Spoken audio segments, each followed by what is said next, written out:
Bonsoir et bienvenue sur 3 Télé Sud.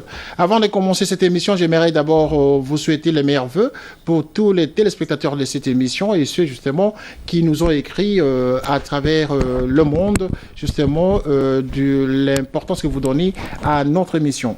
Évidemment, nous revenons ce soir justement pour vous présenter un dossier qui est en rapport avec les martyrs africains. Ça, c'est le sujet que nous allons débattre ce soir. Mais avant de commencer ce sujet, j'aimerais d'abord vous montrer cet élément pour que nous puissions rentrer tous dans le bain.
Les martyrs africains sera donc le thème de cette émission et nous allons justement nous attarder sur un cas précis qui concerne donc monsieur Patrice Emery Lumumba, cet homme qui était assassiné de manière atroce au Congo démocratique, que l'on appelle aujourd'hui Congo démocratique bien sûr, mais qui à l'époque le pays s'appelait le Congo Léopoldville. Cet homme justement a milité justement pour libérer son pays et accorder justement l'indépendance de ce pays. Ici sur le plateau, nous avons des invités lumumbistes justement qui sont avec moi, qui vont essayer justement d'apporter une autre vision sur Patrice Emery Lumumba depuis son assassinat. Nous allons justement parler de Patrice Lumumba, messieurs, et j'aimerais avec vous que le débat soit constructif pour aider nos téléspectateurs justement à bien comprendre qui était cet homme.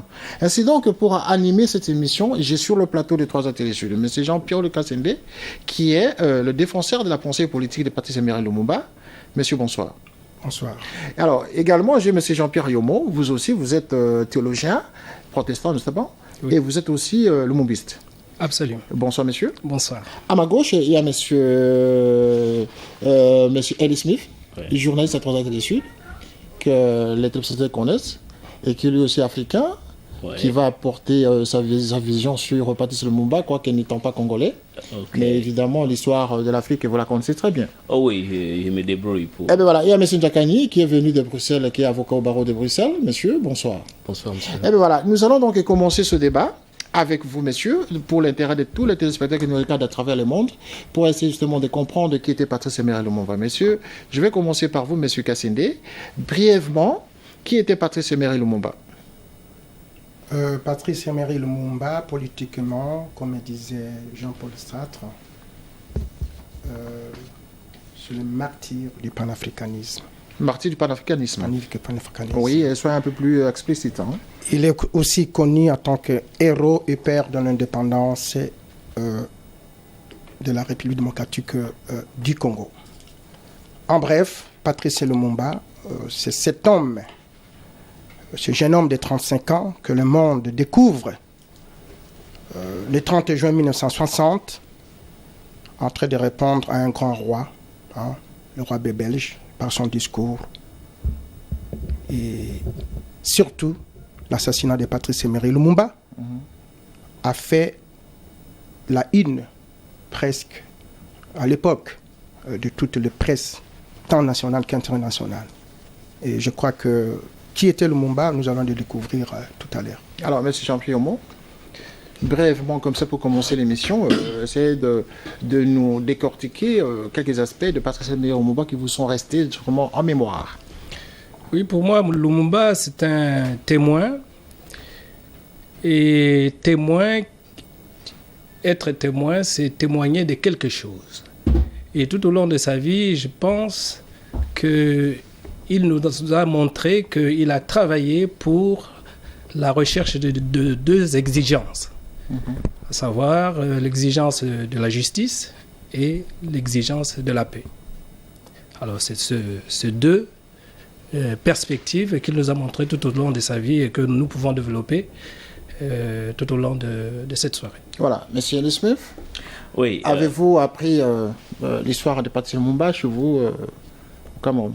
Oui, au Cameroun, oui, on a appris parce que je crois que tous les Africains ont appris l'histoire de Patrice Emery Lumumba. Bon, moi, je ne suis pas panafricaniste, mais ça me fait beaucoup plaisir que l'histoire d'un homme comme Lumumba soit connue, parce que ce que nous on a en Afrique, toute la jeunesse africaine aujourd'hui, ou les Africains plus âgés, on n'a plus des role models. Tous nos leaders sont souvent présentés comme des dictateurs, détruits, tout. Donc c'est bien qu'on parle et on voit le rôle que Emery Lumumba a fait pour le Congo, que malheureusement aujourd'hui on n'a plus ce genre de personnes. Donc c'est important de parler d'un grand homme comme Patrice Emery Lumumba. Voilà, un grand homme donc. Très grand homme. Merci. Alors, Jean-Claude Jancani, vous, avocat, monsieur, alors, Patrice Lumumba, ça vous revient en tête? Oui. Patrice Lumumba, pour moi, est un homme, c'est un modèle. C'est un modèle politique qui a eu comme exigence, en complétant l'intervenant qui venait d'évoquer un certain nombre de critères, l'exigence de justice, l'exigence de paix, mais aussi et surtout l'exigence de liberté. Et ceci a fait que, après plusieurs décennies d'oppression et de colonialisme, il s'est battu pour que les hommes soient considérés tous égaux, pour que le peuple congolais soit libéré. C'est donc un modèle de liberté. Voilà, un modèle de liberté. L'Afrique a justement connu beaucoup de modèles de liberté aussi, dans les années 60 et 80 aussi, que nous allons découvrir au courant de cette émission. Mais déjà, pour permettre aux téléspectateurs de parvenir à participer à cette émission, je rappelle qu'il y a un numéro auquel vous pouvez appeler justement directement pour participer à cette émission et poser des questions justement à nos invités qui sont avec moi sur le plateau. Il s'agit du numéro 01 45 55 76 87 si vous êtes dans la région parisienne, et si vous êtes à l'étranger, vous pouvez nous appeler au 00 donc 33 1 45 55 76 87. Je vais demander justement maintenant, pour nous permettre donc de découvrir comment cet homme a été assassiné, je vais demander à tout le monde donc, de regarder cet élément qui passe maintenant. Patrice Lumumba est placé en résidence surveillée. Quel jeu joue monsieur le colonel Mobutu? Ça a été votre homme de confiance quand même, Mobutu, non? Oui, ça a été un homme de confiance. Mobutu, il était mon secrétaire attaché au bureau de Bruxelles. Au moment de la formation du gouvernement, je l'ai fait venir ici. Je lui ai confié un poste important dans le gouvernement, secrétaire d'État à la présidence. Personnellement, je ne comprends pas son acte. Il a sa conscience. Croyez-vous à une réconciliation prochaine? Moi, je suis franchement pour la réconciliation. Au besoin, l'armée l'imposera. Il dit que je suis un perdant, mais au contraire, toute la campagne faite contre moi est interprétée par le peuple congolais comme une campagne contre le renversement du gouvernement, une campagne contre l'indépendance que nous venons de conquérir. Arrêté par Mobutu après une évasion manquée, Lumumba est incarcéré avec la bénédiction des ambassades belges et américaines.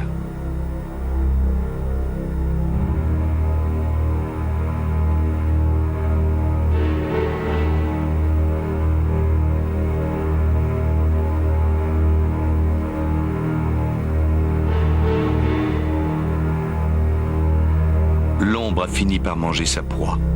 Mobutu s'est définitivement débarrassé de Lumumba. Le 17 janvier 1961, le colis, surnom de code donné aux prisonniers, est expédié dans la province du Katanga. Au cours de ce voyage, Lumumba et ses compagnons seront victimes de cruels sévices.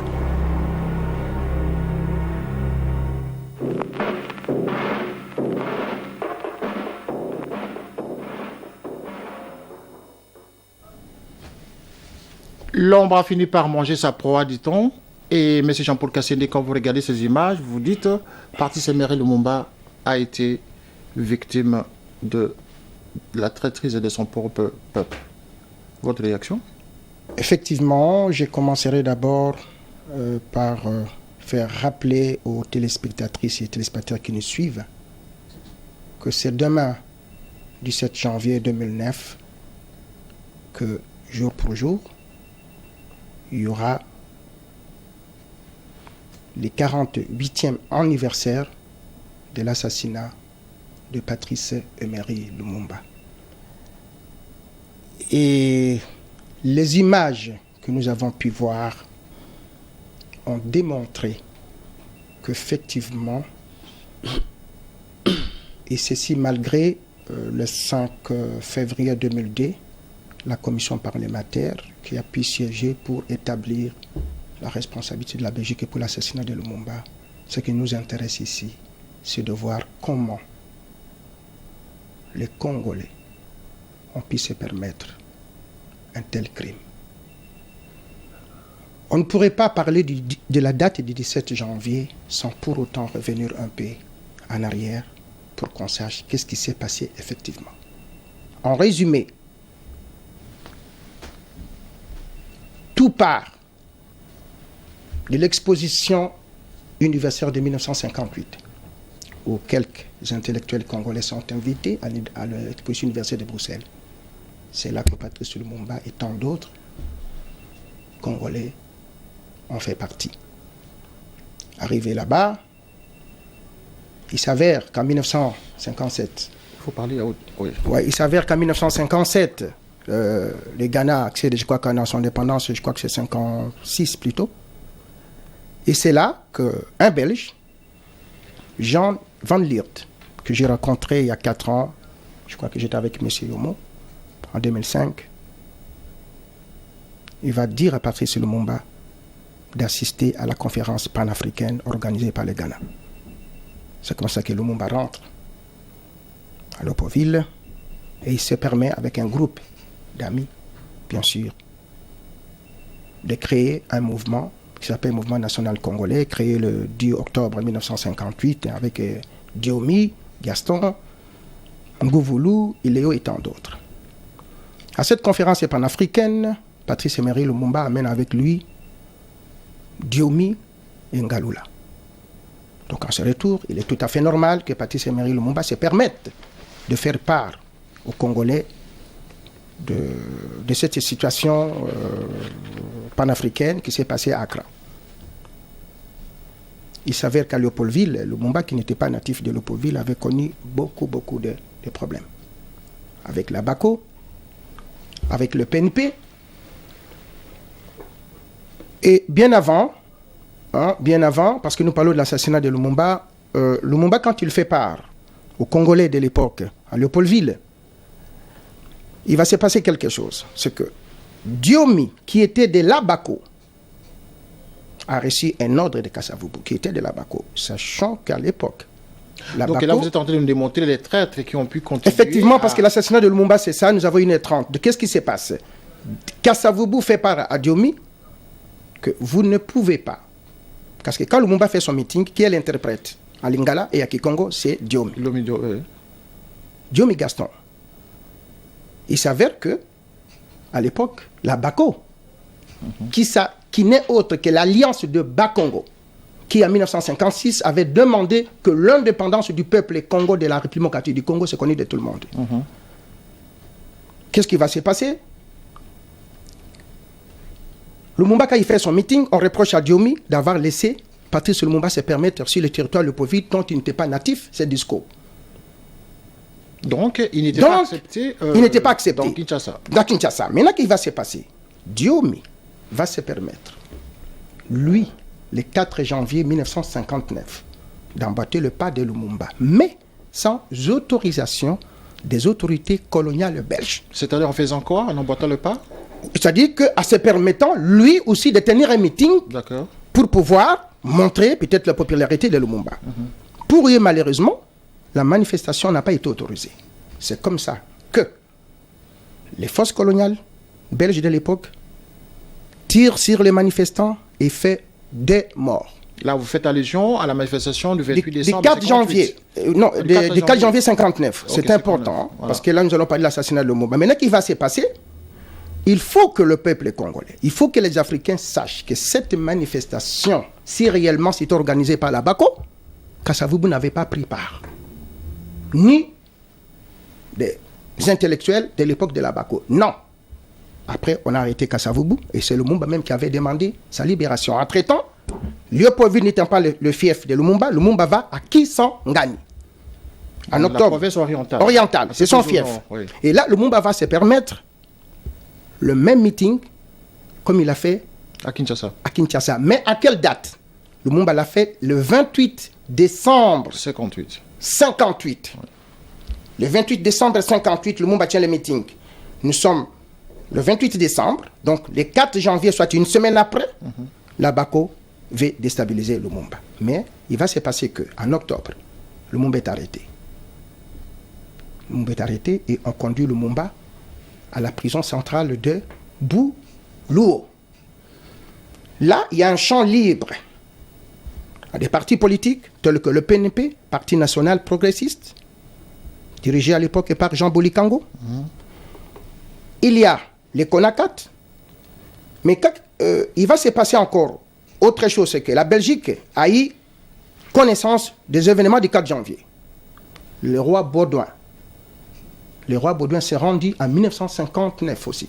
C'est que les gens ne savent pas à qui Kisangani. Et là, les Congolais pensaient que le roi Baudouin venait pour libérer Patrice Emery Lumumba. À leur grande surprise, le roi Baudouin rentre en Belgique. Et là, le roi Baudouin décide alors de pouvoir réunir tous les politiciens congolais à une conférence de table ronde. Ils sont partis, les Kasavubu, le Bolikango, les Ilio et autres. Cette conférence a commencé en janvier. Il va se passer aussi toujours quelque chose, c'est l'absence de Patrice Emery Lumumba. Donc, la conférence a posé des problèmes. Les Lumumbistes ont demandé la présence de Patrice Emery Lumumba. C'est comme ça que le roi Baudouin va signer une grâce royale pour libérer Lumumba, pour qu'il participe à la conférence de la table ronde. À Bruxelles. À Bruxelles. Le 25 janvier 1960, Patrice Emery Lumumba arrive à l'aéroport des Anvetem. Qui l'accueille? Victor Ndaka, Albert Kalonji et Jean Van Liert, qui a écrit la pensée politique de Patrice Lumumba. Le 26, il s'est reposé et le 27 janvier 1960, Patrice Emery Lumumba participe pour la première fois à la conférence dite de la table ronde. Mais quand Lumumba arrive à la conférence de la table ronde, le président Kasavubu Joseph n'y était pas. Il était parti.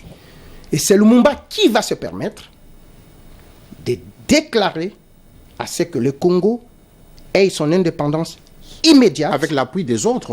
Mais justement, ait son indépendance immédiate le 1er juin. D'accord. Là, nous sommes dans l'historique de l'indépendance, mais j'aimerais demander à M. Yomo, je vais revenir à vous, M. Jean-Paul Kassembe. Je vous en prie. On va revenir à cet historique-là qui est très important. Et M. Yomo, est-ce que vous avez un complément d'information par rapport à cette arrestation de Patrice Emery Lumumba au regard des images que nous venons de voir tout à l'heure, qui sont des images justement insupportables? Est-ce que les traîtres qui ont organisé cette arrestation n'ont pas été justement d'abord des Congolais eux-mêmes? Mais est-ce qu'il y avait une possibilité de sauver même Patrice Lumumba? C'est fort possible. Mais en regardant ces images, j'avais dans la tête toutes ces martyrs qu'on peut encore retrouver ici et là dans le monde, mais plus particulièrement un martyr célèbre pour ceux qui, parce que j'interviens un peu aussi en tant que protestant, théologien, et pour ceux qui ont l'habitude de regarder des textes bibliques, par exemple. Il y a un martyr biblique très connu qui s'appelle Étienne, et qu'on retrouve ça dans les livres des Actes des Apôtres. Et cet homme, Étienne, avait été lapidé par la population, alors que cette population recevait d'Étienne que une bonne nouvelle, une parole de libération, une parole d'amour. Et en voyant à travers nos images cet homme qui était lié, maltraité effectivement par les Congolais eux-mêmes, nous entendions de la bouche même de Lumumba cette parole. Il dit, mais en l'occurrence, il s'adressait aux journalistes qui lui posaient la question par rapport à Mobutu. Ouais. Il lui disait, mais il le laisse avec sa conscience. Ce qui nous frappe, me frappe particulièrement, c'est de voir le sang-froid de cet homme qui, dans son attitude, bien que voyant la méchanceté s'exercer contre sa personne, fait preuve du respect de l'autre, fait preuve d'amour même de son prochain, et il est constamment, comme je disais dans l'introduction, dans la recherche de recoller les brèches, de remettre là où il y a la division, remettre un peu l'unité, de recoller les choses. Et je crois que même au regard de ceux qui l'entraînaient dans ce chemin que je dirais, on pourrait m'appeler chemin de la croix, mais chemin de la mort. Et il avait ce regard de tendresse. Voilà. Mais je crois que c'est donc il avait ce regard de tendresse, c'est quoi que voyant la mort approcher. Oui. Et donc constant aussi par rapport à sa politique qu'il revendiquait pour la libération de son pays. Alors nous allons parler maintenant avec M. Njokani qui est sur le plateau avec nous, messieurs. Est-ce que vous, par rapport aux traîtres, avez-vous une approche à faire là-dessus? Parce que Lumumba, quand même, était entouré de ses compatriotes, mais qui, à un moment donné, a été lâché par les siens. Quelle est votre réaction à ça? Oui, je reviendrai un peu à l'analyse qui a été faite tout à l'heure par M. Kassende pour finalement dire que toutes les difficultés qui ont été rencontrées avant l'assassinat trouvent leur apogée à partir du 30 juin. C'est véritablement à partir de ce moment-là que l'arrêt de mort de Patrice est signé. Ok, maître, je vais revenir à vous parce qu'on me signale qu'il y a un intervenant justement qui est en ligne depuis un certain temps. Je vais prendre donc l'intervenant qui est en ligne. Il s'agit de Nathalie qui nous appelle de Paris. Bonsoir Nathalie. Bonsoir Nathalie, vous êtes sur le plateau de 3A Télé Sud. Voilà, nous avons perdu Nathalie. Maître, vous pouvez continuer votre idée. Oui, et donc je disais, malgré les différentes difficultés que le Lumumba a rencontrées, on a organisé des élections. Les élections ont été organisées et malgré tout, il les a gagnées. Sa coalition a gagné les élections législatives qui ont été organisées, je crois, le 19 mai, si mes souvenirs sont encore bons. Et lorsque Lumumba gagne les élections, il lui revient, évidemment, de former le gouvernement. Mais avant cela, il y a déjà la rédaction de la Constitution qui, manifestement, faisait croire que le Premier ministre avait les pouvoirs effectifs pour pouvoir diriger le pays. Et donc, Patrice a estimé nécessaire de pouvoir former le gouvernement en étant Premier ministre. Mais au-delà de ces questions institutionnelles qui peuvent être un peu plus techniques, il faut tenir compte de la date du 30 juin. C'est-à-dire que le discours de Patrice Emery Lumumba, le jour de l'indépendance, non seulement énerve le roi de Belge, le roi Baudouin, mais aussi ses bouffons. Ce qui fait qu'à partir de ce moment-là, les choses deviennent très compliquées. Et il faut remarquer que 4 jours après l'indépendance, il y a une mutinerie. C'est-à-dire que c'est véritablement dans le... Nous allons revenir à la mutinerie, maître, parce qu'il y a un correspondant qui nous appelle d'Italie. Et bonsoir, monsieur. Allô. Bonsoir, monsieur. Vous êtes sur le plateau de 3A Télé Sud et nous vous écoutons. Allô, bonsoir. Bonsoir, messieurs. Essayez de diminuer le son de votre téléviseur pour que nous puissions avoir le son correct à la télé. Sur le plateau. Bonsoir. Allô? Allô, bonsoir, monsieur. Nous vous écoutons. Bonsoir tout le monde. Oui. Bonsoir. Bonsoir. Bonsoir, je suis Hugues Vinapan, j'appelle de l'Italie. Nous vous écoutons. Nous vous écoutons, monsieur. Posez votre question. Oui, déjà bonne année. Oui, merci beaucoup. En particulier à monsieur Lee Smith. Bonsoir, Hugues. Bonsoir. Bonsoir, mon frère. Je vous remercie pour ce débat, parce que c'est un débat qui rehausse l'image de l'Afrique, et surtout l'image de notre cher bien-aimé Patrice Lumumba. Je voudrais avoir un peu plus de précision sur le complot de l'assassinat de Patrice Lumumba, parce que j'avais suivi un documentaire intitulé Mobutu, roi du Zaïre, et puis il y avait certains points qui étaient un peu flous sur le complot. Je voudrais avoir un peu plus de précision là-dessus.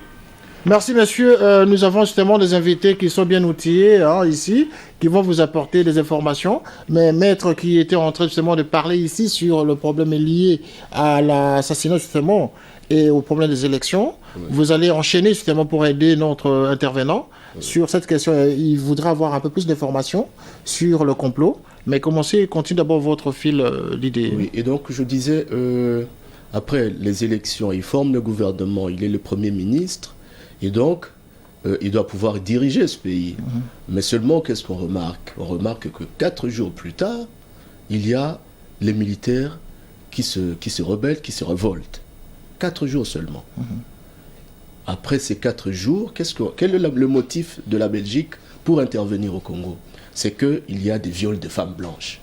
On viole les femmes blanches, donc, qu'est-ce qui se passe? Le Premier ministre de l'époque, Gaston Esquens, avec son ministre de la Défense, je crois que c'était M. Arthur Gilson, et le ministre des Affaires étrangères tiennent une réunion du 9 au 10 pour décider de l'intervention militaire au Congo. Donc, en vue de sauver justement les blanches qui sont les violées blanches par... qui auraient été... qu'on était en train de violer. C'est ça. Donc, soi-disant. Voilà le motif de l'envoi de l'intervention belge au Congo. Et non pas pour sauver le Congo qui venait d'accéder à l'indépendance. Non pas pour, par exemple, essayer de calmer les militaires que eux dirigeaient 4 jours avant. Parce que 4 jours avant, le Congo n'était pas encore indépendant. Et 4 jours plus tard, le Congo est indépendant. C'est-à-dire que Patrice Emery Lumumba n'avait même pas pris le temps d'occuper son bureau. Qu'il y a cette mutinerie qui est d'ailleurs provoquée de manière assez scandaleuse. Alors, 4 jours après la mutinerie, c'est le Premier ministre des Belges qui décide d'une intervention au Congo. Et cette intervention, effectivement, prend la forme d'une occupation et même d'une agression. Ce qui donnera à Lumumba l'attitude de pouvoir rompre ses relations diplomatiques avec la Belgique. Il faut savoir que là, on est encore à moins de 2 semaines de l'indépendance. Voilà l'un des motifs. C'est-à-dire que pour chercher trouver les membres de ce complot, ce n'est pas seulement les Congolais. Évidemment, les Congolais ont été manipulés parce qu'ils avaient effectivement envie de remplacer Patrice, mais le complot venait d'ailleurs. Il venait d'ailleurs, il y a des commanditaires de ce complot, et d'ailleurs l'enquête à laquelle faisait référence tout à l'heure Jean-Pierre Kassende démontre suffisamment les différentes interférences internationales dans l'assassinat de Lumumba. Mais nous pourrions effectivement aborder... On n'en finira jamais avec le dossier Patrice Emery Lumumba. Elie Smith, votre commentaire. Oui, moi je crois que c'est l'histoire dans tout pays, dans tout un continent, on a toujours ce genre d'histoire. Et ce qui me fait plaisir est qu'on a le temps de plancher dessus aujourd'hui et que la jeunesse africaine ait des role models comme je toujours dis, parce que nous on a marre que chaque fois aujourd'hui on a des role models qui ne sont pas africains et on oublie souvent ce qu'il faut qu'on apprenne nos histoires, comme cet ami et frère qui a appelé de l'Italie tout à l'heure. Ils veulent savoir, ça c'est quelque chose de bien, parce que beaucoup d'entre nous on ne connaît pas, parce que les médias occidentaux et les occidentaux et quelques Africains eux-mêmes passe le temps à dire oui, Patrice Emery Lumumba n'était pas ceci, n'était pas cela. Lui, il était courageux. Regarde son âge, tout ce qu'il a fait, c'est quelque chose de remarquable. On a beaucoup de leaders qui ont fait ça. Les Sassou, les Bongo, les Sankara, les Ahmed Sékou Touré. C'est des gens extraordinaires. Comme je dis toujours, si vous avez un enfant ou dans une famille, on doit être capable d'accepter les bonnes choses et les mauvaises choses. Donc c'est important ce débat et ça va beaucoup aider les Africains à apprendre l'histoire d'un monsieur, un grand homme comme Patrice Emery Lumumba. Voilà, donc nous allons justement demander à tous les téléspectateurs qui nous regardent à cet instant que le numéro est ouvert. Il s'agit du 01 45 55 76 et 87. Donc vous pouvez nous appeler pour intervenir en direct à cette émission. Ainsi donc, je vais justement demander à M. Jean-Paul Kassende de réagir à cette question qui est posée à partir de l'Italie. Quelles sont des informations que vous pouvez apporter à notre intervenant et aider tout le monde à comprendre justement le complot, comment il s'était vraiment organisé pour l'arrestation de Patrice Emery Lumumba. Le complot venait d'où?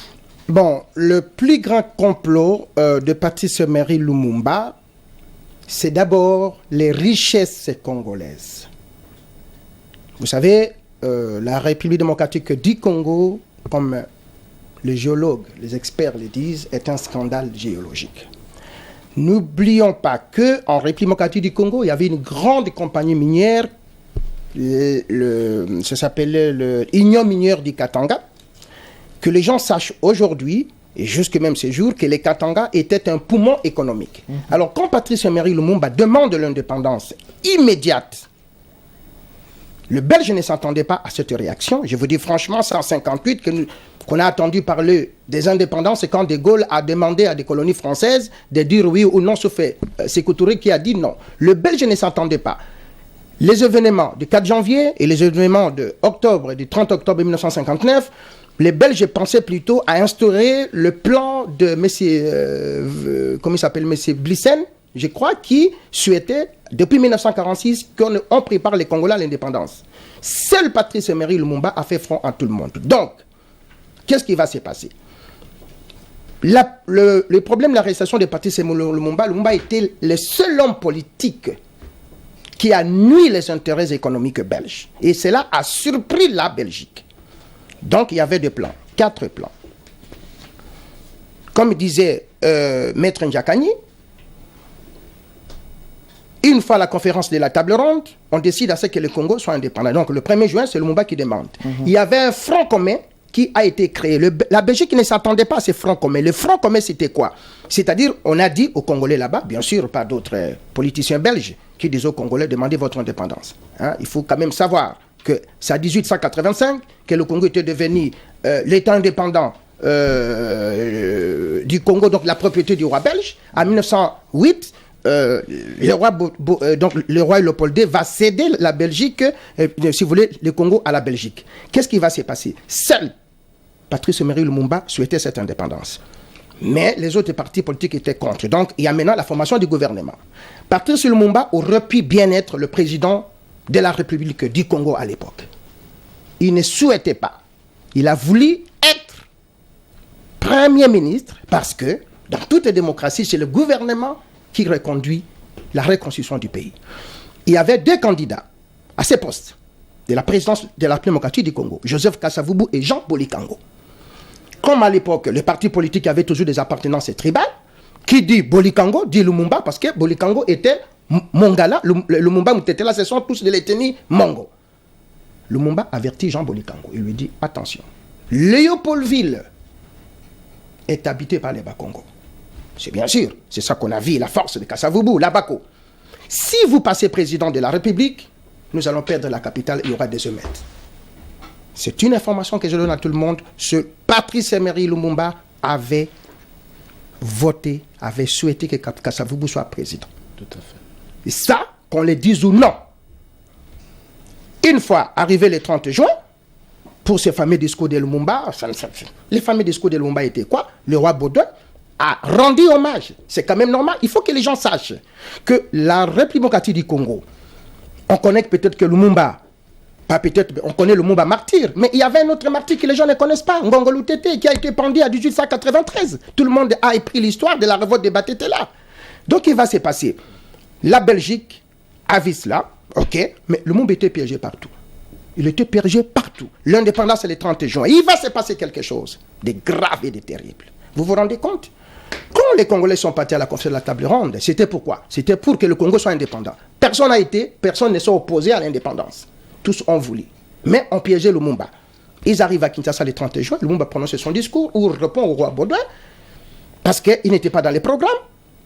Et là, la Belgique va se permettre un plan de déstabilisation du gouvernement, donc Lumumba. 4 points. Le premier point, la déstabilisation du gouvernement Lumumba, la déstabilisation de lui-même Lumumba. Troisième point, les tentatives d'arrestation et arrestation de Lumumba, son transfert et son assassinat. Le 30 juin, le Congo est indépendant. Coup de théâtre.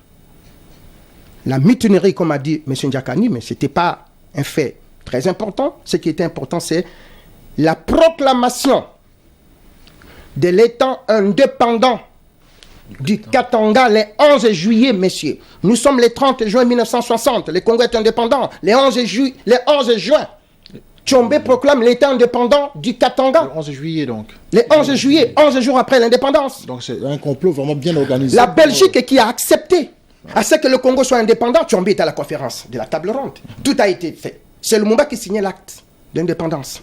Comment se fait-il que la Belgique a pu accepter que dans un Congo indépendant, qu'il y ait un autre pays indépendant? Lumumba n'a rien compris.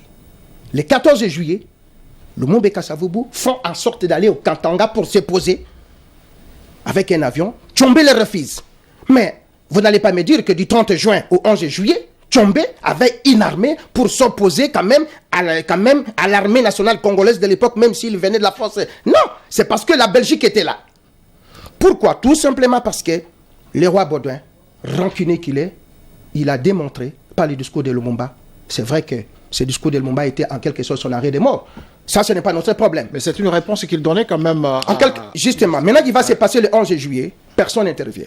C'est comme ça que Patrice Emery Lumumba est tombé donc. Non, c'est comme ça que Patrice Lumumba, non violent qu'il était, parce qu'il était l'apôtre de la non-violence.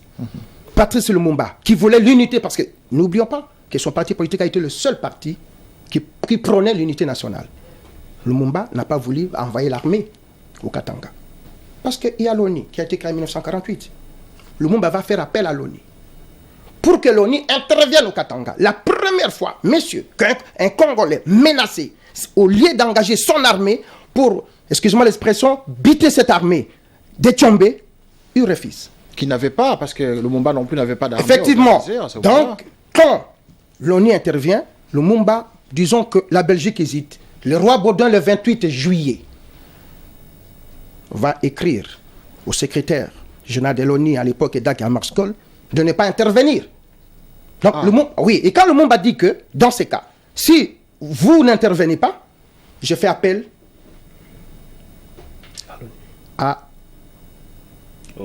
aux Russes, l'Union des républiques socialistes et soviétiques. Tout est parti de là.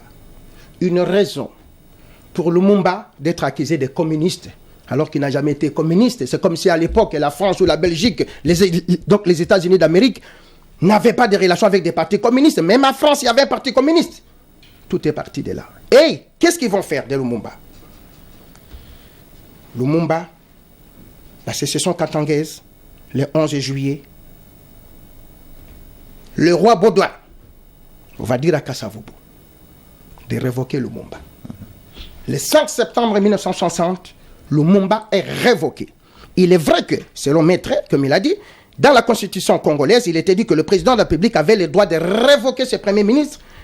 Non, le premier ministre et le ministre, mais avec l'aval de l'Assemblée. C'est que Kasavubu n'a pas fait. Ce qu'on appelle la loi fondamentale. Voilà, donc c'est que Kasavubu n'a pas fait. Lumumba, à son tour, il va aller à la radio pour dire au peuple que non, Kasavubu s'est permis un coup parce qu'il n'a pas demandé l'avis de l'Assemblée. Effectivement, l'Assemblée avait tranché à faveur de Lumumba. Ce n'était pas suffisant. Le 14 septembre 1960, messieurs, il va se passer quelque chose encore de grave. Le premier coup d'État de Mobutu. Et là, j'en viens, messieurs. c'est important, si vous m'accordez quelques minutes, je ne mobilise pas. Très important. Il va se passer quelque chose, monsieur de Graaf. Laquelle? Le 14 septembre 1960,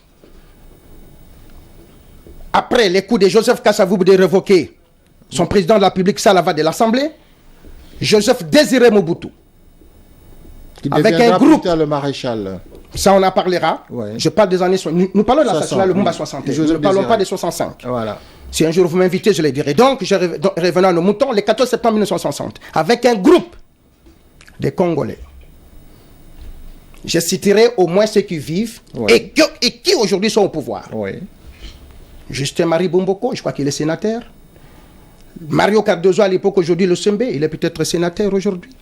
Boli Kango, Etienne Tshisekedi, qui est un grand parti politique, ils vont se permettre de créer un groupe dit des commissaires généraux. Et ils vont évincer Lumumba pour lui remplacer par Joseph Elio. Nous sommes le 14 septembre. Lumumba est mis en résidence surveillée. Tshisekedi compris donc dans mais cette, tout est compris, messieurs. Je dis tout est compris. Et aujourd'hui, vous savez, quand nous nous trouvons sur les plateaux, je crois que sur ce plateau-là, ce n'est pas nous qui devrions être là.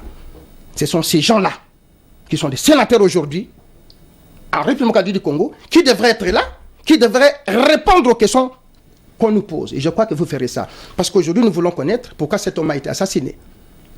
Là, nous reviendrons quand vous me le donnez le temps sur ce plateau. Donc, Lumumba est mis en résidence surveillée. À résidence surveillée. Et plus tard. Et vous, plus tard, qu'est-ce qui va se passer? Malgré l'ONU qui est venu à la demande de Lumumba, les Ghanéens n'obéissent plus aux lois de Lumumba. Comme Nkrumah avait même menacé à l'ONU de retirer ses troupes, il y avait des Suédois et tous ces gens d'Agamaskol, ils sont au solde de l'ONU. À l'époque, l'ONUC plutôt, Organisation des Nations Unies au Congo. C'est aujourd'hui qui s'appelle la MONUC, ils ont une mission. Mais nous allons voir comment ils se sont organisés à 60, peut-être on va parler comment ils sont devenus mission. De l'organisation, ils sont devenus mission.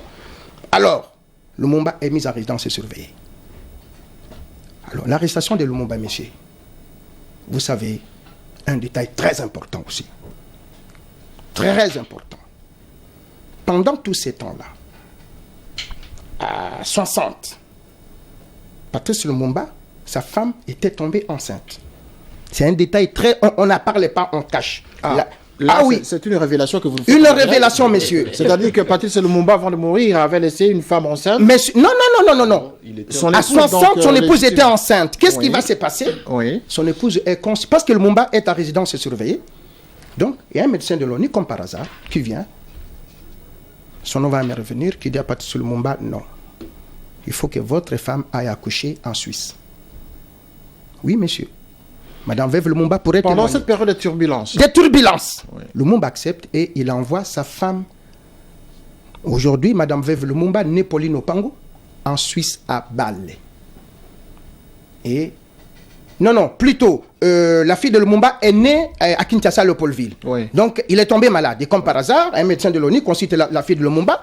Il dit à Lumumba que non, pour qu'il se soit soigné bien, il faut qu'il aille à Suisse, à Bâle.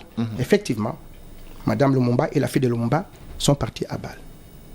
L'enfant, qui s'appelait Christine d'ailleurs, n'est pas restée longtemps. Elle est morte à Bâle. Et on rapatie la dépouille mortelle de la fille de Lumumba. Et ici,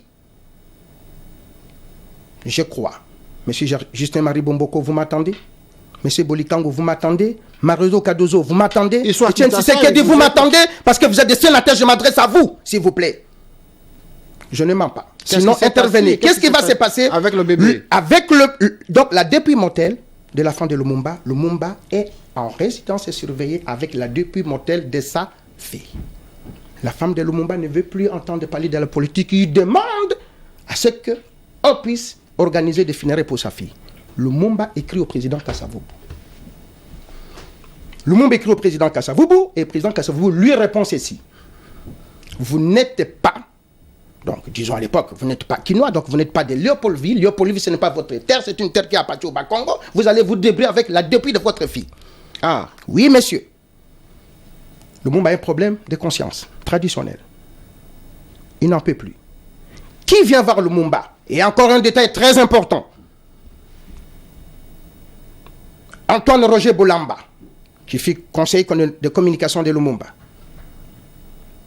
M. Cléophas Kamitatu et Bernardin Mungulu, connu sous... Non, à l'époque, c'est Bernardin Mungulu, connu Mungulu Diaka. Ce sont ces gens-là qui venaient voir Lumumba. Dans cette déstabilisation de Lumumba entre-temps, Antoine Kizenga avait déjà regagné Stanleyville. Kisangani aujourd'hui. Donc Lumumba est là, vraiment, excusez-nous, déstabilisé. La dépouille mortelle de la fille de Lumumba, qui commence même à pourrir. Qu'est-ce que Lumumba fait? Lumumba écrit, je l'ai peut-être dit en méthode, oui, c'est très important. Oui. Lumumba écrit au président provincial de l'époque à Lulabour, Mukenge, en disant qu'il est dans sa résidence surveillée. Il y a la dépouille mortelle de sa fille qui commence à pourrir. Lumumba demande maintenant à Messie Daya de l'ONU pour que Mme Veuve Lumumba et son cousin Albert Onawelo aillent enterrer sa fille dans ce village au Mbonyama. Lumumba est dans sa résidence. Les matins, il va à l'aéroport d'Ndjili. Et là, Mme Veuve Lumumba, son cousin M. Albert Onawelo sont retenus. Et là, depuis le mortel de Lumumba, voyageait tout seul de Lulabour. Et jusqu'aujourd'hui, on ne sait pas où il est enterré. Je suis la seule personne qui est en train d'amener l'enquête. Maintenant, qu'est-ce que Lumumba va faire? Lumumba maintenant va se permettre. Mungulu Diaka, Kamitatu et Antoine Roger Bolamba, je les dénonce aujourd'hui comme étant des complices. Ils vont dire à Lumumba, mais vous ne pouvez pas rester ici, monsieur le Premier ministre. Antoine Kizenga est là-bas, à Kisangani, faites tout pour fuir, on va former un gouvernement. Lumumba ne pouvait faire autrement, il accepte. Mais quand Lumumba accepte, ce n'est pas dans le but vraiment de fuir, c'est dans le but de profiter pour faire le funérail de sa fille et revenir. Malgré ça, monsieur, vous allez découvrir quelque chose encore que je dénonce. Et je demande à tout le monde d'acheter un livre qui s'appelle « Les 50 derniers jours de Patrice Lumumba ». Le jour où, le 27 novembre 1960, c'est le jour où Lumumba a fui. Et ce jour-là, monsieur, Joseph Kasavubu, comme par hasard, revenait de New York parce qu'il y a eu un problème entre Lumumba et Kasavubu pour la représentation à l'ONU. Lumumba voulait de Thomas Kanza et Kasavubu voulait d'une autre personne. Bon, c'est Kasavubu qui a eu gain de cause. Ils étaient en train de faire la fête. Quand Lumumba fuit sa résidence. Qui conduit la voiture? Mungulu Diaka. Il est accompagné de Kamitatu et tant d'autres, ils prennent le chemin. Mais, monsieur, on ne peut pas nous tromper. Parce que 50 ans après l'assassinat de Lumumba, pratiquement, nous connaissons aujourd'hui la vérité. Et cette vérité, nous sommes en train de la dire aujourd'hui. Qu'est-ce qui va se passer? Kasavubu est au courant, Mobutu est au courant, l'ONU est au courant. Qu'est-ce qu'ils font? Ils font semblant. Ils font semblant de ne pas arrêter Lumumba. Donc ils trouvent là une aubaine pour que Lumumba les échappe. Pendant que ce temps-là, Lumumba continue, il ne sait rien du tout, mais je dis bien Cléophas Kamitatu, le papa d'Olivier Kamitatu, qui est aujourd'hui au gouvernement. Malheureusement, il est mort, mais en titre posthume, il y aura des choses. J'en viens, monsieur. Voilà, même les enfants peuvent en payer plus. Qu'est-ce qui va se passer? Maintenant, on arrive à Bandundu. Et il sera intercepté. Nous sommes vendredi 1er décembre. Comme par hasard. Lumumba arrive là. Major Pongo, le papa de Pongolov, l'ONU lui donne l'hélicoptère pour chasser Lumumba. Monsieur, je ne pense pas que Patrice Emery Lumumba arrive déjà à Bandundu. S'il fallait fuir, monsieur, il n'avait pas besoin de ça. Derrière, c'est encore Cléophas Kamitatu qui accompagne, et Mungulu Diaka qui accompagne toujours Lumumba. Et il y a eu même, excusez-moi, une panne de voiture. Entre-temps, Lumumba va le premier, il laisse Roland, son fils de 4 ans à l'époque, et Mme Veuve Lumumba. Il va se passer que quand Lumumba traverse, c'était un complot. Et c'est comme ça que Major Pongo arrive, il arrête Patrice Lumumba. De l'autre rive, Veuve Lumumba actuellement, Maman Pauline Opango, excuse-moi, bon, ok, je l'appelle maman, c'est comme ça. Donc Mme Veuve Lumumba est arrêtée avec Roland. Qu'est-ce qui va se passer, monsieur? Pongo, le Major Pongo, va prendre son revolver, la crosse. Jusqu'aujourd'hui, je demande aux experts de voir la tête de Roland Lumumba, ils vont trouver une bosse. Ils tapent sur Lumumba. C'est comme ça. Sur Roland, sur Roland. Roland Lumumba. C'est comme ça, monsieur. Je demande à tous les gens. D'accord. De garder peut-être une minute, une seconde. Non, mais il y a un intervenant, voilà. monsieur. Donc, ce qui va se passer, que là, il va se passer des choses. Oui. Si vous allez me donner le temps, non, je parlerai de l'arrestation de Lumumba. Donc, nous sommes le 1er décembre, vendredi, à 23h. Lumumba se livre pour son fils. C'est là qu'on arrête Lumumba. D'accord. Et les chauffeurs de Lumumba, ils foncent vers un barrage de militaires de l'ONU. Qu'est-ce que l'ONU va trouver comme raison? Mais non, Patrice Emery Lumumba était entre notre main. Il nous a échappé. Nous ne pouvons plus le protéger. C'est comme ça. Lumumba est arrêté. Et le 2 décembre, Patrice Emery Lumumba et 7 députés sont transférés, messieurs, à la prison dite de Tisseville. Je crois que j'ai ici avec moi une lettre manuscrite de Lumumba, écrite le 13 janvier, que je vais montrer aux spectateurs, parce que je ne raconte pas de ça là. En attendant que vous trouviez cette lettre-là, justement, je vais demander à mes autres intervenants de réagir également à cette longue déclaration, à cette longue intervention de M. Kassende, qui connaît très bien l'histoire de Patrice Emery Lumumba. Mais avant toute chose, messieurs, il y a un téléspectateur, justement, qui nous écoute à partir de Newcastle. Il s'appelle Georges. Georges, bonsoir. Bonsoir. Alors, nous vous écoutons, Georges. Votre question? Voilà. En fait, ma question est très simple. Allô, vous m'écoutez? Oui, nous écoutons, Georges. Voilà, donc ma question est très simple. Je voulais simplement essayer de poser une question aux membres du plateau. Oui. Sur les choix stratégiques de Lumumba. C'est-à-dire, est-ce que, quelque part, un peu, Lumumba n'a pas péché par manque d'expérience politique? Lorsque je parle de manque d'expérience politique, je dis, est-ce qu'il n'a peut-être pas été diplomatique, en prenant en compte la situation qui prévalait d'alors? Est-ce que les choix posés, parce que j'ai avec moi des lettres, des correspondances entre Nkrumah et Lumumba, Nkrumah qui lui disait de tempérer un peu son langage, d'être un peu plus prudent. Est-ce que les choix de Lumumba n'ont-ils pas peut-être permis qu'il soit quelque part un peu vilifié et également mal compris par l'Occident qui avait des intérêts et finalement mis à mort, c'est une question de choix. Donc je me dis, est-ce qu'il ne fallait pas peut-être jouer une sorte de politique de tortue ou de caméléon pour pouvoir s'en sortir et puis peut-être après finalement s'imposer? C'est en fait un choix politique. Merci Georges, merci. Donc ils vous ont écouté, mais je vais demander à Maître qui est sur le plateau, est-ce que vous avez entendu justement cette question simple de savoir si Patrice Lumumba, n'est-ce pas, c'est pas à cause de son propre langage qu'il est tombé donc dans le piège? Bon, je ne partage pas tout à fait cette opinion. Je crois que chacun de nous a effectivement son tempérament. Mais il faut tenir compte aussi du contexte dans lequel tout ceci s'est passé.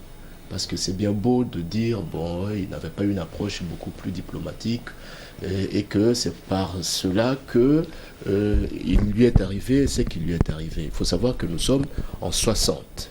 Nous sommes dans un contexte de libération et que ce n'est pas seulement au Congo qu'un tel discours, que des approches aussi, je dirais, presque radicales, se font.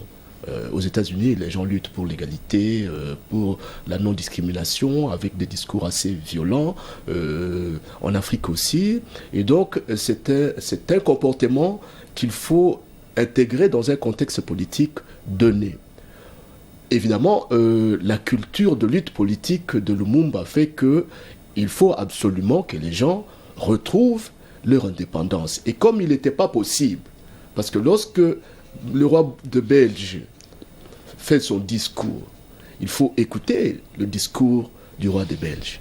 Ce n'était pas vraiment possible de croire que tout ce que ce monsieur disait, paix à son âme, était vrai. Donc, je crois que on ne peut pas dire que c'était des erreurs politiques, même si effectivement on pouvait peut-être essayer d'aménager les approches pour que ça soit beaucoup plus centré. Mais ce sont des comportements, des attitudes, des discours qui ont été faits dans un contexte politique qui faisait qu'à ce moment-là, il fallait parler comme ça. Sinon, c'était le langage approprié de l'époque. Pour réagir à une oppression. Évidemment. Alors, Elie Smith, à attendre ce témoignage de monsieur l'expert de la pensée politique de Patrice Emery Lumumba, c'est ainsi monsieur que je peux vous appeler sur ce plateau. Bien sûr. Hein, vous avez apporté des témoignages, en tout cas, que même moi qui suis quand même l'histoire de votre pays, je ne connaissais pas ce détail de l'enfant de Patrice Lumumba qui était né pendant qu'il était en turbulence. Elie Smith, quelle est votre réaction comme ça quand vous entendez tout ça? Oui, c'est choquant en tant qu'Africain, quand vous suivez ces détails-là.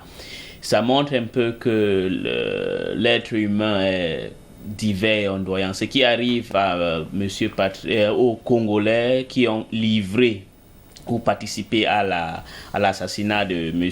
Lumumba, c'est ce qui arrive partout au monde. Ce n'est pas seulement quelque chose, une spécificité congolaise, parce que j'ai toujours suivi les gens dire que oui, ils ne sont pas matures politiques, comme notre téléspectateur vient de dire non. Et comme mon voisin vient de dire, on était dans un contexte bien précis, c'était une guerre Est-Ouest. Et dans une guerre Est-Ouest, et puis dans ce combat, on dit quand les éléphants luttent, c'est les zèbres qui souffrent. Et dans cette bataille, les pays qui voulaient leur indépendance étaient des gens qui devaient souffrir. Donc c'est la guerre. Et je crois, l'erreur que les gens peuvent dire, est-ce que Lumumba avait fait une erreur de demander l'aide de l'URSS? Ce n'est pas une erreur. Tu peux utiliser tous les moyens si tu veux vivre. C'est ça. Et il n'est pas le seul. Même au Cameroun, les leaders camerounais du Cameroun francophone de l'UPC ont perdu leur vie uniquement parce qu'ils voudraient l'indépendance de la France, et on les accusait souvent d'être des communistes. Mais Lumumba, il était protestant, si je ne me trompe pas. Bien sûr. Et un chrétien ne peut pas être communiste, donc, parce que c'est deux idéologies antipathiques. Donc, je crois que c'était un monsieur grand et à respecter. C'est ça la vie, et on ne peut pas faire autrement. Alors, monsieur Yomo, protestant que vous êtes et théologien, n'est-ce pas? Et Patrice Lumumba, justement, avec ce témoignage, est-ce que ça vous a fait pas titiller là sur votre siège? Absolument. Oui. Je crois qu'en écoutant encore mon collègue et ami à côté, l'historique de sa vie politique, sa courte vie politique, me fait penser à cet adage qu'on dit que on a tué le poussin dans l'œuf. Le poussin n'a pas eu le temps de sortir de l'œuf, de s'éclore et grandir. Et il a été tout simplement été abattu comme ça.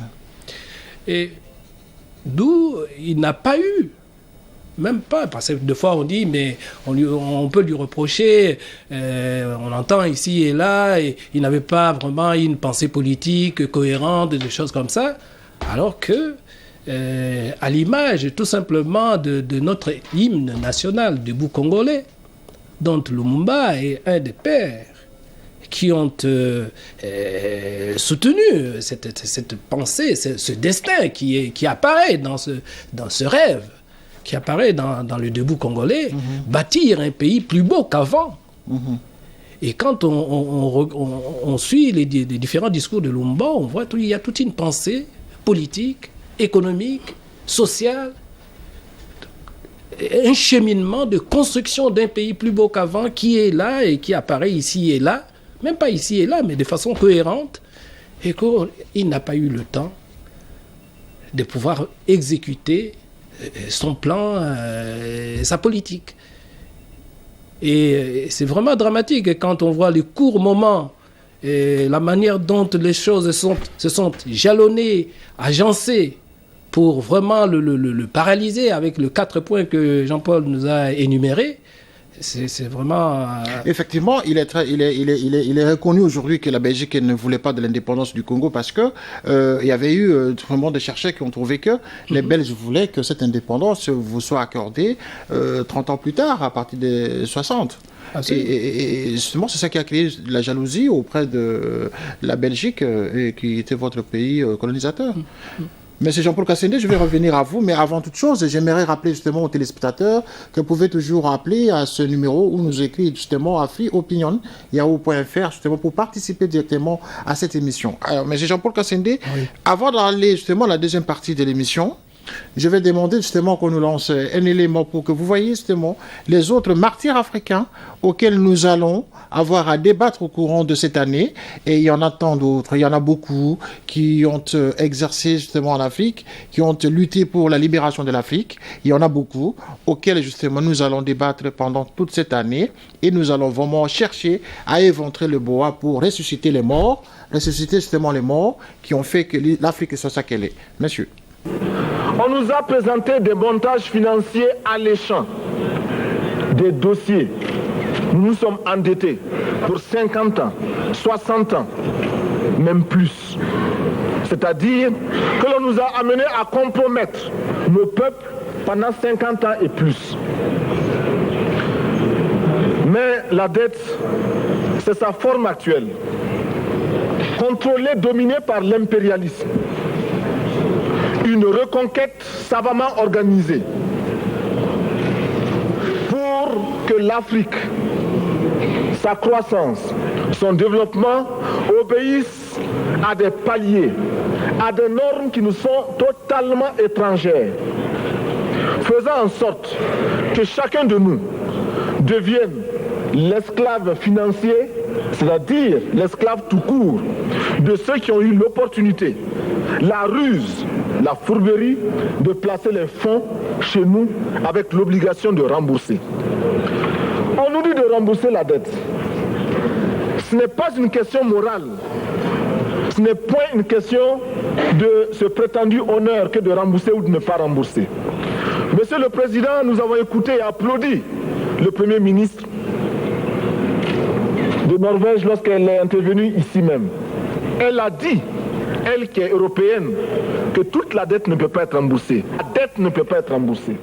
Aucun individu en Guinée ne peut exercer une parcelle de l'autorité du pays, de la souveraineté nationale, sans avoir été élu par le peuple.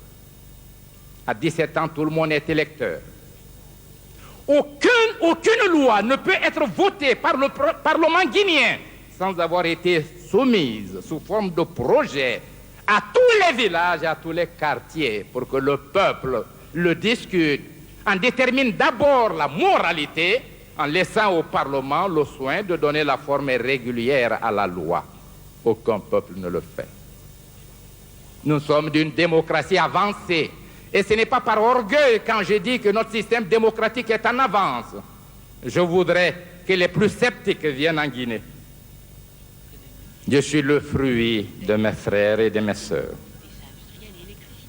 Et les femmes de Guinée ont pris position pour cet homme. Unanimement. Et je ferai de telle sorte qu'elles n'aient jamais regretté leur mobilisation. C'est pourquoi dans notre ligne, dans notre programme, l'émancipation de la femme n'est pas prévue comme un acte de solidarité, mais comme une obligation. Il s'agit davantage de l'émancipation de l'homme qui brime et exploite la femme que celle de la femme. Voilà notre conception et nous la traduisons systématiquement dans toute la législation depuis que nous sommes indépendants. Et vous pouvez voir à l'université, à toutes les écoles, nous exigeons l'égalité de chance. On oublie souvent qu'il est plus facile de faire la guerre que de faire la paix. Et quand le dialogue n'a pas fait l'économie de la guerre, un jour il faudra bien mettre fin à cette guerre.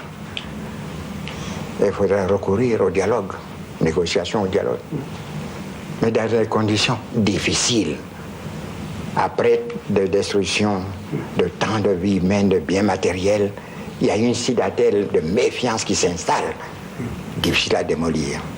C'est pourquoi nous avons préféré, nous, le dialogue que nous considérons comme l'arme des forts.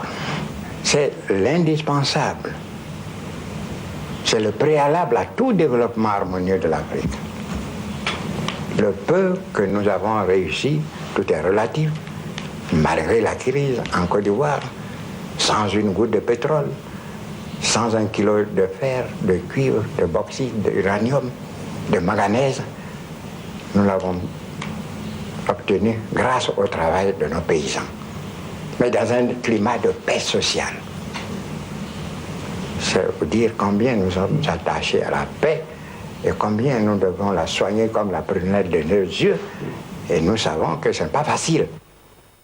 Lingomba ya bana Zaïre, unité nationale réalisée sous Salia. Unité, Lingomba. Kimia, la paix au Zaïre, ça ne se discute pas. Botakotia yango tembe azali wapi. Au Zaïre, Kimia. La stabilité au Zaïre. Olongwea, Bandundu, Bazaïre, Équateur, Bozaïre, Kivu, Chaba, les deux Kasaï, vous êtes chez vous, au Zaïre Namokirinayo, Moluba Zali Soustin, Kombe Zali Soustin, Mongwanda Zaïté, Mokonga Zalité, évidemment, ils allaient par étiquette. Ils allaient Lingomba, Lisanga, Boboto, Esika Moko. Ça, c'est la paix politique. Tous les l'unité nationale, l'union des enfants, des filles, des fils de ce pays réalisée. Qui peut mettre ça en doute? Voilà, des retours donc pour continuer notre débat en regardant justement ces images de ces martyrs africains, de ces leaders africains qui sont déjà décédés justement, auxquels nous allons nous attarder pendant le long des différentes émissions que nous allons organiser à travers notre plateau. Messieurs, qu'est-ce que vous avez retenu? Monsieur Smith. Ah oui, moi j'ai retenu quelque chose qui est important, c'est le cas de Monsieur Sékou Touré. Voyez-vous, on est en Occident et chaque jour, si vous lisez des journaux des Blancs, il faut que les choses soient très claires. Et vous voyez leur télé, quand ça concerne l'Afrique, ils parlent de ce problème. On a un problème que les Africains, ils méprisent les femmes, ils font tout. Quand vous écoutez ce monsieur, c'est dans les années 60. Voilà. Et ce qu'il dit, ça montre qu'il y a une contradiction et que c'est à nous, les Africains, d'essayer, comme le monsieur est en train de faire, que je le félicite très bien, d'écrire notre histoire et de la présenter de notre manière. Et moi, je vous félicite du fait que vous avez apporté quand on va débattre sur ce dossier, parce que ça montre que tant que nous, on n'est pas capable d'approprier notre histoire et de la écrire et de la faire disperser, que nos jeunesses sachent que nos leaders, ils ont eu tellement de difficultés. Il a parlé du cas de M. Emery Lumumba. Il y a d'abord, avant lui, il y a eu un livre que M. Sankara vient même de mentionner. Voilà. Walter Rodney, il a écrit un livre, How Europe Underdeveloped Africa. Vous devez savoir que les Blancs, les Européens ne veulent pas que ce continent se développe. Voilà. Ils ne veulent pas, parce que s'ils développent maintenant, ça va changer de l'ordre des choses. Donc il faudra qu'on essaie d'être fiers de nos leaders. Ils ont fait des erreurs comme nous tous. Même Mobutu, on peut tout dire. C'est un être humain. Il a fait des erreurs. Mais on peut quand même pas oublier que quand Mobutu était au Zaïre, qui est devenu la Democratic Republic du Congo, il y avait une stabilité, il y avait une unité nationale. Et comme M. Houphouët-Boigny dit, on peut le traiter de n'importe quoi. On peut dire qu'il a été traître, il a été pion des Occidentaux. Et à les entendre tous, ils parlent de la paix. De la paix, c'est important. De la paix. Et quand vous entendez M. Sankara, qui parle de la dette, la dette qui est une asphyxie justement pour les Africains. Oui, parce que quand vous êtes pauvre, monsieur, vous n'êtes personne dans ce monde. Moi, je connais ce que veut dire être pauvre. Parce que quand vous êtes pauvre, personne ne vous respecte. Et pour que nous, on soit toujours, comme la femme d'Obama dit, caste et veil, pour nous les mettre pauvres, il faut qu'on vous fasse, vous ne savez pas l'information de votre pays, de votre histoire, et on vous appauvrit. Non, on vous donne ce que vous ne voulez pas, comme Sankara dit, vous vivrez au-dessus de vos moyens. Donc c'est excellent, il faudra qu'on se lève et apprendre notre histoire et défendre nos leaders. Bongo, Sassou, Mobutu, c'est les enfants africains. On prend les bons côtés de ce qu'ils ont fait, les mauvais côtés aussi, on accepte, c'est l'histoire. Voilà, et donc ce sera donc le devoir des mémoires, comme nous le faisons ce soir avec Patrice Emery Lumumba. Monsieur Yomo, vous avez eu un commentaire à faire par rapport à ces différentes images de tout à l'heure? Oui, bien sûr. Vous avez remarqué quand même qu'il n'y a pas que Patrice Lumumba, hein? Et non, pas du tout. Voilà, heureusement, justement, on voit que dans la vie d'un pays ou de nos pays, il y a toujours ce rapport de force qui se présente. Il y a d'une part les forces qu'on peut peut-être qualifier de positives, il y a aussi des forces négatives, mais toutes ces forces sont constamment en opposition et en action. Et hier comme aujourd'hui, nous avons vu nos leaders confrontés à ces forces-là, à cette confrontation de forces. Et quand, à travers leur discours, et notamment le discours de Houphouët-Boigny, nous avons vu qu'il a énuméré les potentialités de son pays qui ne sont pas des potentialités, des ressources aussi énormes comme notre pays, le Congo. Oui. Mais la Côte d'Ivoire a traversé des moments, bien qu'à traverser des moments difficiles, fait encore à construire. Et à l'entendre parler, il revendique toujours la paix. Absolument. Toujours la paix. Voilà. Alors, maître Jean-Claude, maintenant, vous, quand vous voyez ces images, vous vous dites, voilà, il y a d'autres Lumumba partout. Hein. Oui, la réflexion que je fais par rapport à ces différents éléments est une réflexion purement juridique. C'est-à-dire que nous sommes dans un système où la succession à un certain moment n'a pas pu être léguée. C'est-à-dire que c'est une succession politique en déshérence. Parce que nous avons une histoire. Nous avons des chefs qui ont eu à faire ce qu'ils pouvaient faire avec des erreurs qui étaient les leurs, mais qui finalement après sont décédés et il n'y a pas eu de relève. Partout il y avait la paix. Vous prenez la Côte d'Ivoire, vous prenez la République démocratique du Congo, la Guinée dans la moindre mesure. Tous ces pays étaient des pays stables, pacifiés, malgré les difficultés, malgré les oppressions. Et puis après, qu'est-ce qu'on a vu? C'est la confusion, c'est le cafouillage total. C'est-à-dire qu'il y a eu une succession que les nouvelles générations n'ont pas pu gérer, ou en tout cas à laquelle ils n'ont pas pu accepter de pouvoir être délégataires, je voulais dire. Donc je crois qu'il faut revoir l'histoire de l'Afrique, l'histoire politique de l'Afrique, pour que lorsque quelqu'un a fait son chemin, la vie, au fait, c'est un peu comme une course à relais. Lorsque vous courez et que vous êtes fatigué, vous passez le témoin. Malheureusement, à qui vous passez le témoin? Maintenant, qui ont eu ces témoins pour pouvoir continuer? Il y a eu des erreurs dans le passé. Ceux qui ont commis des erreurs dans le passé, on peut évidemment essayer d'expliquer, de justifier, de condamner, de comprendre. Mais qu'est-ce que nous faisons maintenant? Et ça, c'est un grand le problème présent qui pour compte, Tout à fait. pour Qu'est-ce bien que nous dire les faisons? choses. Parce que le temps de Fouet-Boigny, en tout cas, c'est mieux que maintenant. Parce qu'il n'y a que la guerre. Et oui, maintenant, il y a Le que temps la de guerre. Mobutu, c'est mieux que maintenant, quoi qu'on en dise. On peut ne pas être d'accord avec De Mobutu. Sékou Touré Et également. moi, je vous dis que j'ai passé toute ma jeunesse en train de faire des pancartes contre Mobutu. Je me rends finalement compte que ceux qui sont venus après lui ne font pas mieux que lui. Exact. Donc je pense qu'il y a une réflexion profonde à mener par rapport à la situation de maintenant.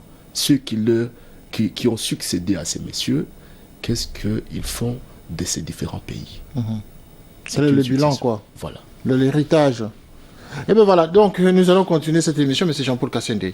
Au regard de ces images, vous avez découvert justement que il y a eu, après Patrice Lumumba, d'autres aussi qui défendaient l'Afrique et qui défendaient aussi la quiétude dans leurs pays respectifs. Quelle est votre analyse lorsque vous voyez Thomas Sankara, Sékou Touré, Houphouët-Boigny, ainsi que Mobutu comme ça? Mon analyse est simple. Je suis sur la pensée politique de Lumumba. Vous savez, tous ces gens que nous avons vus, Sankara n'a pas participé à la libération, à l'indépendance, à l'époque de Haute-Volta. Il est venu après. Sékou Touré a dit non à De Gaulle. Il a assassiné, il a exécuté pas mal de gens, dont Diallo Telli. Mobutu est un grand témoin de l'histoire politique de la libération du Congo jusqu'à même à sa mort. Houphouët-Boigny, on ne peut rien lui reprocher parce qu'il a donné l'eau à son peuple. Et à manger. À manger, la santé. On ne peut rien lui reprocher. Mais par contre, de tous ces gens-là,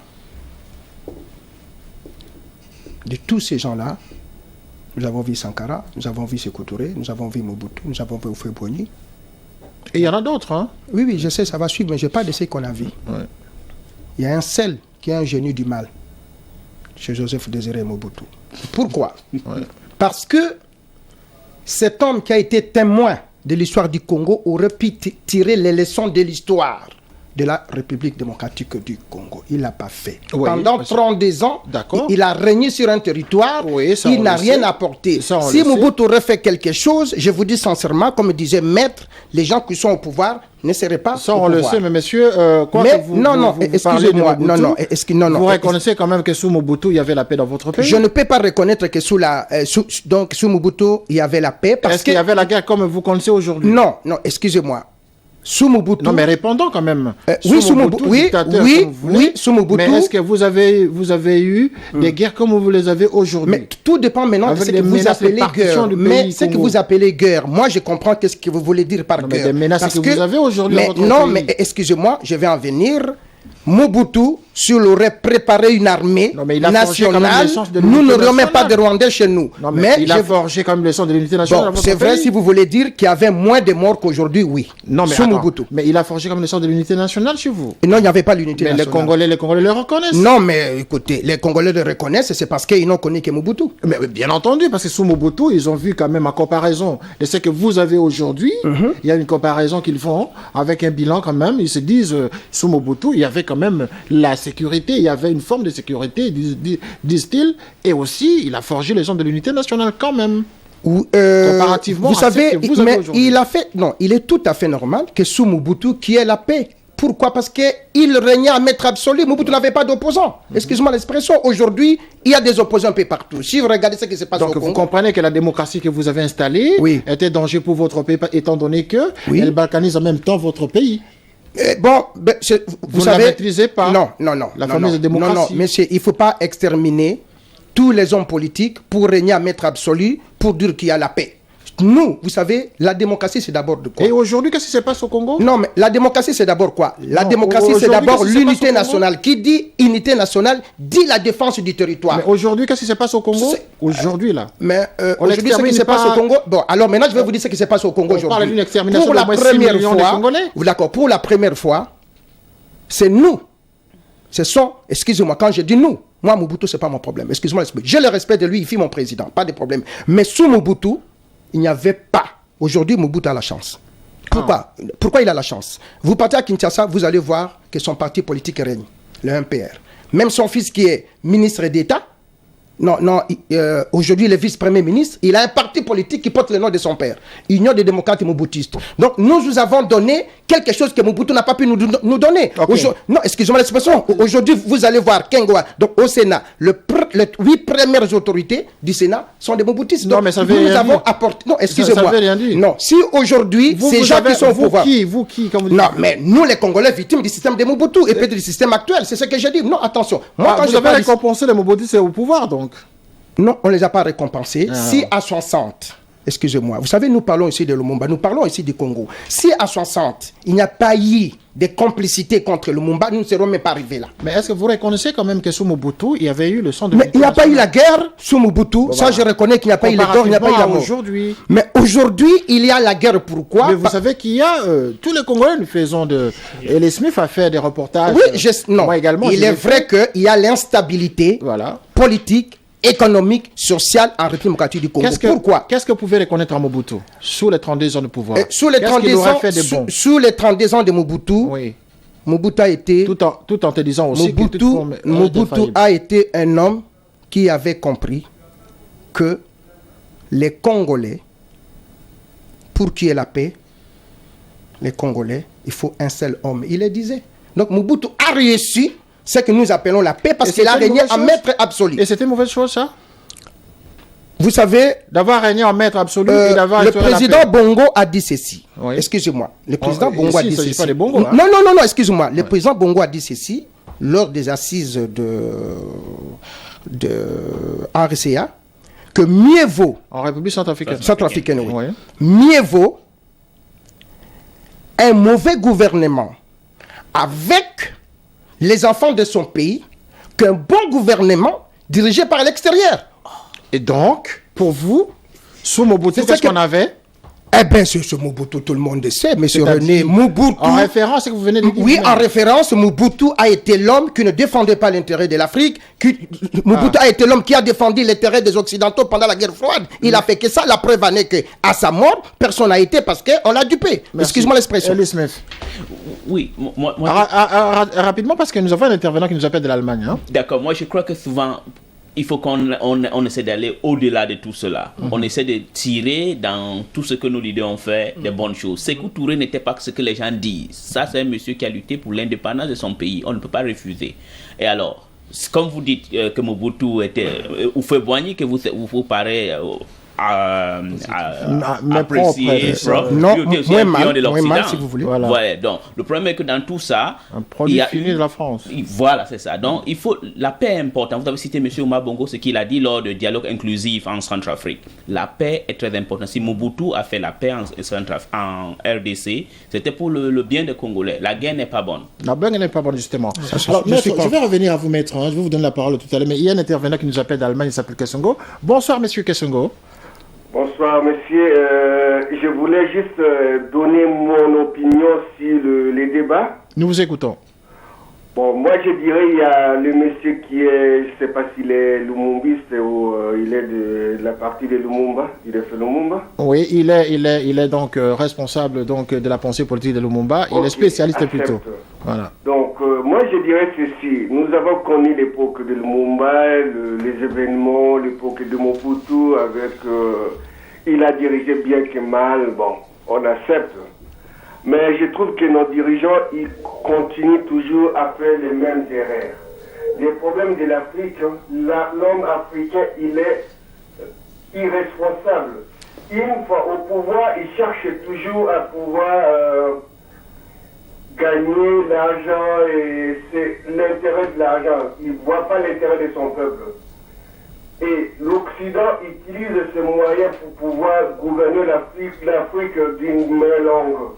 Prenons l'exemple du pays des Grands Lacs avec l'Ouganda, le Rwanda et tout ça. C'est ce qui se passe au Kivu. Et Museveni et les autres, ils font les mêmes erreurs. Le Congo, la haine, il va rester et ça va continuer de génération en génération. Il faut que l'Africain comprenne que la valeur humaine est pour tout le monde, peu importe là où la personne vient. Il faut qu'on travaille ensemble pour pouvoir donner une vie meilleure à nos enfants.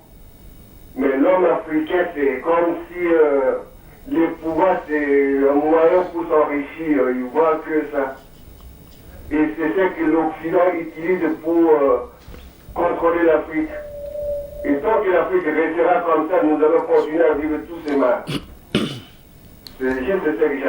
Merci beaucoup Grégoire. Donc les intervenants vous ont suivi et nous pensons que tous ceux qui vous écoutent à travers cette émission justement, ils ont retenu la leçon maître. Je reviens à vous.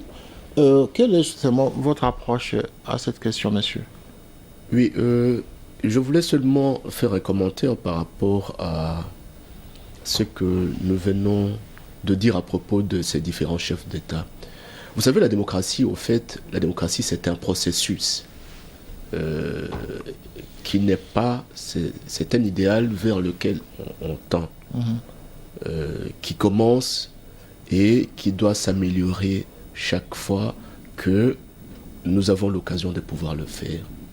Donc il y a eu effectivement des erreurs, il y a eu effectivement des brimades, il y a eu des morts, il y a eu des oppressions. Et donc, il nous revient à nous de corriger les erreurs qui ont été commises par les autres. Mobutu, effectivement, a commis énormément d'erreurs et personne ne peut aujourd'hui lever son petit doigt pour dire qu'il n'a jamais commis d'erreur, comme tout être humain. Le problème, c'est quoi? C'est que lorsque nous remplaçons Mobutu, nous disons, vous savez, à force de taper sur Mobutu, Mobutu mauvais, nous sommes tombés dans les abîmes. Maintenant, le Congo est tombé dans les abîmes. Et au lieu de voir ce que Mobutu a fait de mal et corriger ça progressivement jusqu'à ce que ceux qui nous succéderont apprécieront le travail que nous aurons à faire pour pouvoir l'améliorer, nous sommes 50 ans en arrière. Parce qu'honnêtement, Mais faire une comparaison entre ce qui se passe maintenant et ce qui s'est passé il y a, je dirais, 20-30 ans, il n'y a pas de commune mesure. Ça, je crois, et personne ne peut aujourd'hui vouloir vivre cette époque que de vivre l'époque de Mobutu. Vous savez, il est toujours facile de dire, voilà, on a fait ceci, on a fait cela, on a fait... Nous avons l'obligation de corriger les erreurs qui ont été commises par les aînés. D'accord. Il faut que nous puissions nous rendre compte que sans cela, si nous nous focalisons simplement à ce qu'ils ont eu à faire de mal, en ajoutant le mal sur le mal, parce qu'au fait, maintenant, au Congo, c'est quoi? Et on fait le pire. On fait le pire maintenant. Justement. Tous ceux qui criaient ici, et je veux m'arrêter là, qui criaient ici en Belgique, en France, ou ceux les qui opposants sous Mobutu, quoi. Qu'est-ce qu'ils font de mieux? Ils sont tous au pouvoir. Qu'est-ce qu'ils font de mieux? Des Kabila. Je suis désolé. Vous allez à Kinshasa. Oui. Vous n'allez même pas reconnaître. Kinshasa n'a pas le statut d'une ville et ce n'est pas un village. C'est pire, ce n'est ni une ville, ni un village. Voilà, donc nous sommes à l'intermédiaire entre une ville et un village, donc nous ne savons pas dans quelle planète ce pays est en train de vivre. Mais c'est Jean-Paul Kassende, nous acheminons vers la fin de cette émission, mais j'aimerais vous poser la question quand même. Fini le temps de Lumumba, fini le temps de Mobutu, aujourd'hui nous parlons de Joseph Kabila au pouvoir. Quelle est votre analyse de ce nouveau pouvoir actuel? Un peu de mots, parce que un peu de mots, je veux revenir. Pensez-vous que le Congo a été libéré de la dictature? Le Congo, avec Laurent Désiré Kabila, qui est aujourd'hui lui aussi considéré héros national. Moi, je pensais que l'émission était concernée sur Lumumba. Je n'avais même pas fini à démontrer tout à l'heure. Nous sommes revenus maintenant sur Mobutu. Si vous me donnez, je vais d'abord revenir sur Lumumba. Non, il ne faut pas... D'accord, merci beaucoup. Donc, je disais qu'aujourd'hui, je vais d'abord commencer par ceci, de dénoncer l'impunité. Au Congo aujourd'hui, en République démocratique du Congo. Sous Kabila Joseph. L'impunité dit ceci. J'ai attendu tout à l'heure parce que on n'a pas parlé de Lumumba, on a parlé un peu, mais on a parlé la question. Non, excusez-moi, parce que jusque maintenant, on n'a pas parlé de son assassinat, juste l'arrestation, mais c'est pas grave. Non, c'est pas grave. Non, je n'affaisse pas les tendances. Maintenant, je parle de quelle manière? Non, c'est pas grave. Maintenant, je parle sur Mobutu. Non, maintenant, je parle sur Mobutu parce qu'il faut respecter quand même l'émission. Voilà, nous sommes à la fin d'ailleurs de l'émission. À l'époque de Mobutu, je voudrais savoir si Mobutu régnait avec qui? Non, à l'époque de Kabila. Non, alors maintenant, à l'époque de Kabila, pour la première fois, en République démocratique du Congo, après 1960, comme a dit M. Ndjakani, nous devons être les Lumumba, les Mobutu, les Kabila qui ont tiré les leçons de l'histoire. Il est vrai qu'on peut tout dire de notre pays, mais Tchombe ne vit pas, Mobutu ne vit pas. Il faut répondre aux questions maintenant, parce que nous sommes à la fin de l'émission. Est-ce que vous pensez que le Congo de Lumumba, le Congo de Kasavubu, le Congo de Kila Mobutu, ce Congo-là est libéré? Ces Congo-là n'est pas libéré parce qu'aujourd'hui, nous vivons la même époque que dans les années 1960 avec des antagonismes. Excusez-moi, je vais venir. Qu'est-ce que vous voulez que nous allions? Quand vous avez, par exemple, excusez-moi, le fils Mobutu qui réclame des funérailles officielles à son père, qui accepterait que Mobutu ait droit à des funérailles officielles? C'est normal, je n'ai pas fini. Vous avez parlé longuement de la fille de Lumumba. Non, excusez-moi, j'aurais terminé. Mais aujourd'hui, avec le mélange de tous les politiciens, même sans expérience, comment voulez-vous que notre pays aille mieux? D'accord, parce qu'on trouve toutes les tendances, même les enfants des assassins, même les enfants des victimes des assassins, ils sont au pouvoir. Qu'est-ce que vous voulez que nous fassions, monsieur? Donc c'est vrai que nous avons un grand chemin à faire, mais personnellement, je vais conclure ceci. Tout ce que nous pouvons faire aujourd'hui. Monsieur, il faut résumer parce qu'on a. Tout ce que nous pouvons faire aujourd'hui, messieurs, tout ce que nous pouvons faire aujourd'hui, il faut mettre les hommes qu'il faut dans la place qu'il faut. Merci beaucoup. Monsieur Yomo. Oui, moi, je prendrais l'image d'un bâtiment, d'une maison à construire. Un pays, c'est comme une maison. Et pour construire une maison, il faut poser des fondements. Et on peut encore se demander si vraiment la maison Congo, il y a eu des fondements solides qui ont été posés. Et quelles que soient les ambitions de ceux qui sont venus après les pères bâtisseurs, qui ont acquis notre indépendance, qui pouvaient être cette première période qui peuvent être considérées comme la période de fondement, pour poser les fondements du Congo, et l'ambition de ceux qui viennent après, dans le sens de soit de reconstruire ce bâtiment, il faut, en tout cas, ce que j'aimerais, qu'ils aient cette vision que nous donne l'hymne national de notre pays, qui est le Debout congolais, qui nous décrit déjà une vision, un destin pour ce pays. Un destin pour ce pays. Voilà. Merci, monsieur. Alors, Ellis Smith, nous allons vers la fin de l'émission. D'accord. Alors, quel est votre mot de la fin? Mon mot de la fin, c'est qu'il faut que l'Afrique, c'est un continent jeune, la construction de l'État est en cours, donc il ne faut pas parce qu'on habite dans les pays occidentaux, on rêve que l'Afrique, c'est les pays jeunes, ça va changer et ça va progresser, et qu'on se dépassionne. On sache faire les compromis et sache faire des concessions, comme on dit, et puis que le dialogue continue. Maître Jean-Claude, mot de la fin, soyez succinct, parce qu'on a la fin. Oui, vous savez, vous parlez de... Nous avons parlé de Lumumba, nous avons parlé de différents chefs d'État africains. Nous pensons je pense qu'il faut maintenant faire mieux que tous ces mondes-là. Et nous avons la possibilité de faire mieux.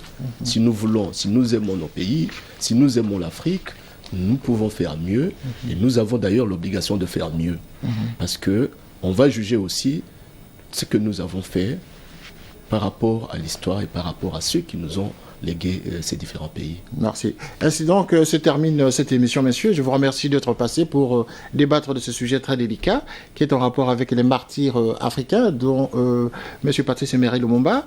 Je rappelle donc aux téléspectateurs que nous allons, au courant de cette année, comme je l'ai annoncé au début, que nous allons parler chaque moment de ce martyr africain que l'on appelle donc nos leaders de l'ancien temps. Et la mémoire donc a besoin donc de se rappeler de ces hommes qui ont géré l'Afrique à cette époque. Donc vous pouvez toujours continuer à nous écrire à notre mail freeopinion@yahoo.fr ou continuer justement à nous téléphoner pendant cette émission, ainsi que de sorte que nous puissions vous apporter des réponses. Mais quiconque voudrait participer justement à l'émission de Free Opinion, à vous de nous écrire ou de nous téléphoner, et nous vous invitons pour participer de manière très active que de rester chez vous à écouter seulement. Vous pouvez nous écrire et participer à l'émission. Ainsi donc se termine cette émission. Vous remercie encore une fois et à la prochaine, c'est-à-dire le vendredi prochain à la même heure sur 3 Télé Sud. Merci. Mais vous ne devez pas montrer les photos.